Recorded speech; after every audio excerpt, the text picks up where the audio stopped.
You've been reluctant to comment on the words and actions of the U.S. president, but we do have Donald Trump now calling for military action against protesters. We saw protesters tear gas yesterday to make way for a presidential photo op. I'd like to ask you what you think about that, and if you don't want to comment, what message do you think you're sending?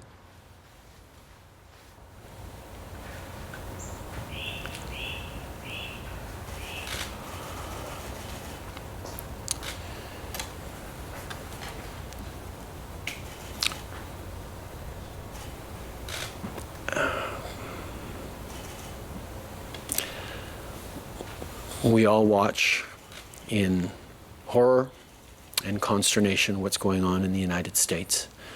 It is a time to pull people together, but it is a time to listen.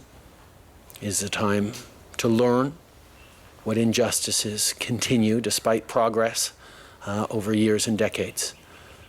But it is a time for us as Canadians to recognize that we too have our challenges, that Black Canadians and racialized Canadians face discrimination as a lived reality every single day. This government has done a number of things over the past years, but there is lots more to do, and we will continue to do that because we see you, we see the discrimination that racialized Canadians live every single day.